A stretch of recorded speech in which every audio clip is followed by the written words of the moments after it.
Hey everybody, what the heck is this thing?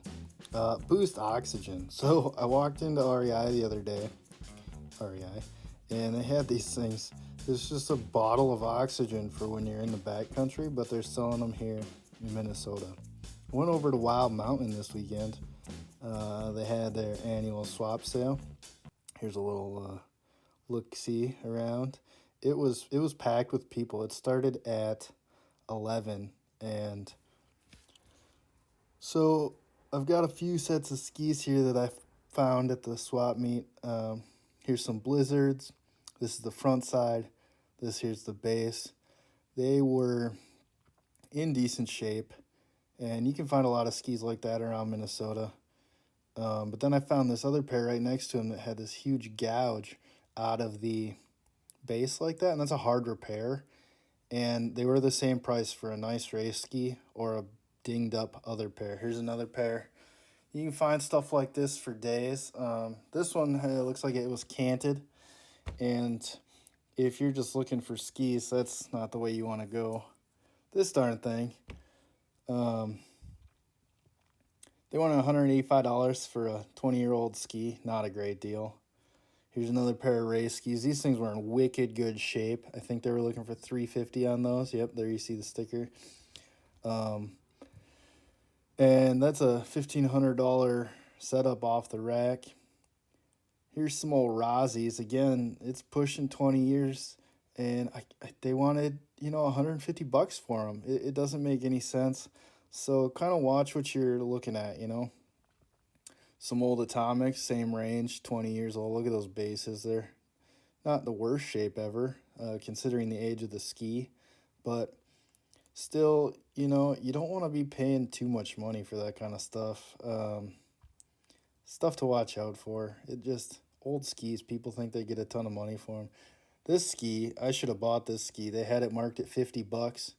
I think it was like in the last year or so. This particular model, nice World Cup off the shelf GS ski. You can see it's got wax on it. They probably prepped it for storage. So whoever had it took good care of it. And $50, they're just trying to move it. Not a bad ski if you need a GS ski. Here's some vintage Elons. They went on at $1 for them. You got to watch out because you can't get those tuned. Here's another set of race skis. I think they were $50 maybe. Here's some Lion skis, which you want to watch out for. Those don't have any bindings. That's something, they think they're worth $100. They're not. Here's some 20-year-old Vocals. Again, same thing. They got big numbers, 150, 100, $200. It doesn't make sense to me. Here's a couple pairs that nice all mountain ski, but worth the money they were asking, I think. This set of skis is relatively new. It's got that vibration system on them, but they're all dinged up. This set of skis actually made these both sets of skis made me mad because they're old and beat up and they wanted buku bucks. Here's a pair of marker bindings that look goofy, but they're good. Again, some K2s. These are from the early 2000s, and it's got a demo binder on it. It's just not worth the money they're asking, but people think it's a great deal. Look at these funny things. I've never even seen them, but it looks like a little ski that you can just strap onto with your regular snow boots if you got a little kid. Oh, that's pretty fun. I've never seen those. Found some sweet boots for my little man. And then I found these little dowels that say comfort fit. That's not a good way to size your boots. You want to look at them, check them over, make sure everything um, looks good, kind of watch out. You can tell how big they are with the inside here.